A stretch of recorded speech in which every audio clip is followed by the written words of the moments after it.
What's going on, everybody? We back with episode 5 of Boogie-Ball in the clutch. That isn't right. Un momento.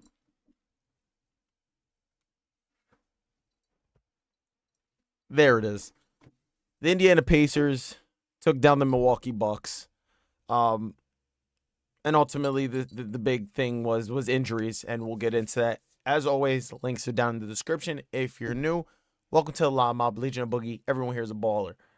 Like, comment on all the videos. Had to revamp Boogie-Ball a little bit since YouTube was being weird, so I have to work around it. But it's fine. Let's just jump straight into it, man. We got some stuff to talk about with Indiana and Milwaukee. Went to 6. It did go to 6, even with Giannis not playing too much, even with Dame kind of being out. Um, the Pacers found a way to take advantage, and that's ultimately what it came down to. Very similar points, 110 to 113, rebounding almost 43 apiece, 43 to 44. Pacers out assisting 30 to 22. Uh, Chris Middleton was the leading scorer, obviously. 25, 9 and 5, not bad. Siakam for the Pacers, 22, 8 and almost 5 as well. Again, they brought him in, and now he's producing, so they put him in a really good position. Ultimately,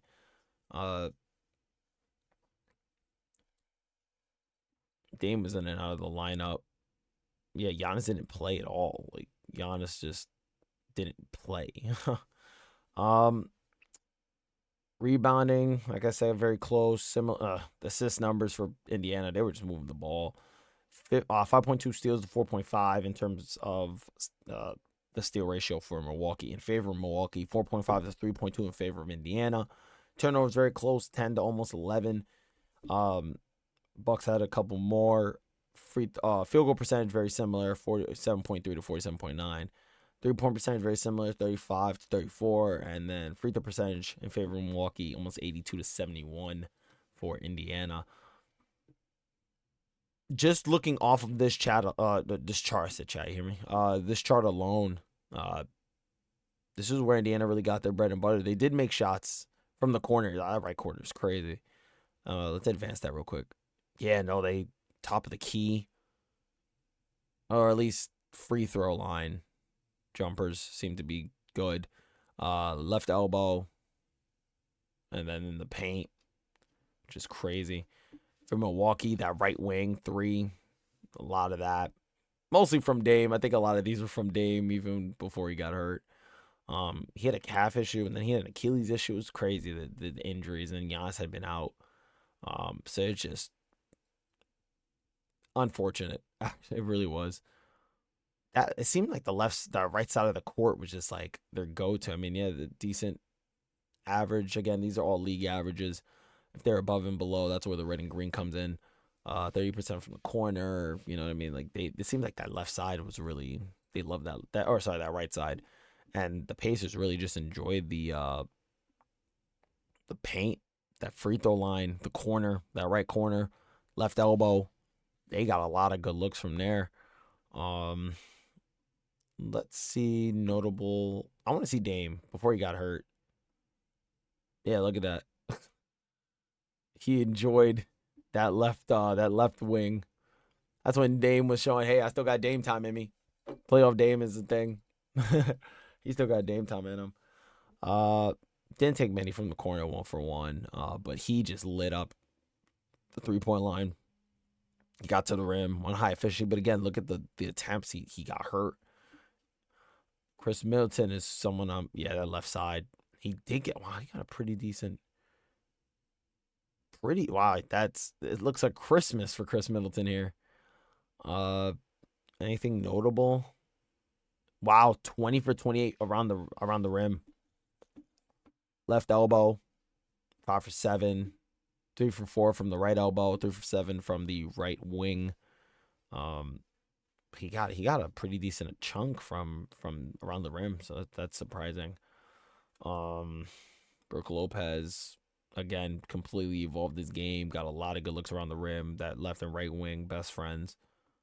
Bobby Portis. Bobby Portis is expected stuff around the rim, honestly. Um, or around the mid at least. But he's just an energy guy. He's not really there necessarily to score. Malik Beasley, wow, the wings, that left elbow or right elbow, left corner. Again, the shot disparity really was kind of interesting for Milwaukee. I mean, you got to think on the fly here without Giannis and Dame kind of going at it. Pat Bev didn't take many shots. Again, defensive guy. Jay Crowder, not much. Shots were just weird. It was just so hard for them to figure that part out. What was I'll say? All right, for the Pacers, let's see what we got here. Let's see, Aaron. Not much from Neesmith. Nemhart. Wow. Okay. Didn't take many shots either, but look at wow, he got some shots around the yo. These guys got some shots around the rim for real. Yeah, I mean that. Look at the field goal percentage. I mean that's fair. Ben Shepherd. Oh, look at him. Ben Shepherd base. 4 for 7, 2 for 5. Dougie McBuckets didn't really play too much. Miles Turner, not bad, decent, 6 for 18. 3 or 5 from that right wing. 5-8 from the corner. 4 or 5 from on the elbow. Top of the key, 2 for 2. Decent percentage, 15 for 26 around the rim, which is expected from Miles Turner. Obi, yeah, I was about to say Obi Toppin probably gets. Oh, damn. Okay, so he was above average there. I mean, I guess the league average is 36% from the wing. We went 3 for 7 in the series, 17 from 22 from the paint. They were getting I'll be honest, the Pacers were getting some real good looks around the rim, but again, you don't have someone like Giannis there. It's like it's kind of tough. Siakam is what I'm interested to see. 30 or 42 around the paint, free throw line, top of the key midi or. That's crazy. Now from the dotted line, he was 18 for 13. Or sorry, 8 for 13, and then top of the key, or at least free throw line, around the cylinder, 4 or 5 corners, 2 or 3 apiece. Got his looks around the rim, but he's a good finisher. So TJ McConnell, again, decent. What the hell? Even decent from around the rim too. I want Tyrese. He did not shoot the ball from 3 very well, though. But he got looks. 13 to 17 around the rim. He distributed a ton, though. I can't even play around. Somebody says he averaged 9. Okay. Neesmith averaged 1.3 blocks. Crazy. Bobby Portis, crazy. Him and Pascal, 11 rebounds to 8 or 9 rebounds. Okay. This is just a tough look. Dame averaged 31 in the 4 games he played, on 42% from the 3 and 42% from the field. 3 boards, 5 assists on 2 turnovers and a steal. Giannis did not play. Middleton, 24.7, 9.2 boards, almost 5 assists, like I said, 2 turnovers. 35% from 3, 48% from the field. Brook Lopez, 58.7% from the field, 43.5 from the 3. They didn't make a lot of free throws, which is very uncharacteristic from Brook. Averaged almost 18 and 4 with 2 assists and 1.5 turnovers a game with 1 block. Oh, Bobby did average a double-double. 16.5 and 11.3. I didn't shoot the 3 ball a lot. 48.4. Interesting. Very interesting. Malik Beasley, 44% from the 3, 51% from the field on 8.8 points, 2.5 rebounds. It's just, I'll be honest, it was just a tough. Even Pat Bev, 36.4 from the 3, 41% from the field, 8 points. It was just an unfortunate. It was an unfortunate turn of events for the Bucks. Honestly, it really was. It really was. It's a different story when these guys are producing. Because look, Chris and Dame,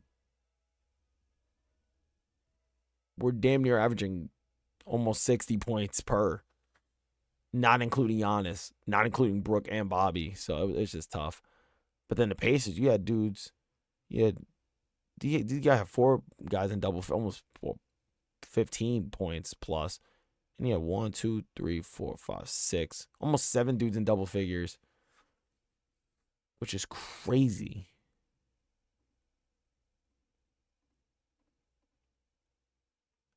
That's crazy. 3-point percentage. Ben Shepherd at the highest. Who took the... Damn, Tyrese took 9? He averaged 16 and 9, though, with 6 boards. She did not shoot well from the 3-ball, though. Did not. Look at the percentages. 45 for Nembhard, 43.9 for Miles. Dougie McBuckets, I mean, he didn't play too much. Neesmith, 30. Tyrese, 30. Obi, 28. The Knicks, I mean, they're... I don't know. The Knicks, which we will talk about, they're going to have to shoot the ball well. Free throw percentage. I don't count. They didn't play too much. TJ McConnell played a decent amount. Great energy from TJ McConnell. I will say that. I will say that. For sure. I will say that for sure. I will say that for sure. Let's see. Tyrese, TJ, 9.5, 4.5. Almost a steal. Siakam, like I said, 22 and 8. 4 assists. Almost 1 block and a steal. Obi had 12. 5 and 1. I'll turn 19. 7 and 3. And Miles is going to be a big key factor moving forward for the Pacers. But that was pretty much it. I mean, Nembhard was Shepard. Even Shepard played a little bit. Nembhard almost averaged 14, 3 and 5, 45% from the 3, almost 60% from the field. Not bad. Neesmith, 11. Block, almost a steal, 1 turnover, almost 3 assists, 4 boards. Shot the free throw well, good. 30% from the 3, almost 31% from the 3, and 35% from the field.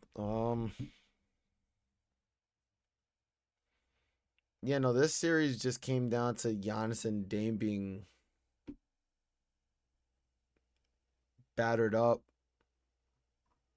And the Pacers were able to find a overall team production.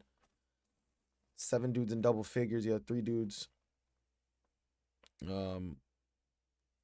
Tyrese wasn't scoring all that much, which is actually also a scary part. He didn't score too much. But that he was still finding ways to produce, Siakam on the team, he's new to the squad. He produced. Miles Turner. I just really think the key factor in this series, and not taking away from Indiana, because they played with the crowd was awesome, and they had dudes that everybody that really played a decent amount produced a ton. TJ McConnell included, Nembhard included. Those guys, the glue guys, the energy guys, those are the ones that really made a difference here in taking advantage of a situation that Milwaukee just did not expect to be in. So they will be moving on. Credit to Milwaukee, though, taking it to 6. But also give credit to Indiana for playing as well as they did. Look at the scores. Split the first 2. Indiana then won both at home. Milwaukee won theirs at home game 5, and then Indiana just completely destroyed them in game 6. First couple of games weren't close. Game 3 was really close. They went to OT. They just protect home court, And it's crazy if you look at it. The Pacers win when they score more than what? 120? It looks like 1, 2, 3, 4. Every time the Pacers had scored 120 plus, they win. They're gonna put up a lot of points. Offensively they're really good. Defensively, is where they can show their weaknesses. But overall, just a great series. Regardless, it was still very entertaining. Dame went crazy that first game. And it gave him hope, and then he got injured, and things got. So shout out to Dame for fighting through a little bit. Shout out to Chris for fighting through. Uh, Nobody knows what happens, but the Doc Rivers curse is real. So that being said, man, appreciate y'all for tuning in. Uh, I will see you all in the next one. Again, I'm recording as many as I humanly can. Uh, just to catch up on the playoffs so we can keep things rolling. So if you liked what you see, please drop a like and a comment. And as always, I must bid you do goodbye, good night, good morning, good afternoon, depending on when you watch this. Let's continue the playoff flow because the playoffs are far from over. So I'm excited to see the next couple of matchups we got here. So see you on the next one. I'm out. Peace.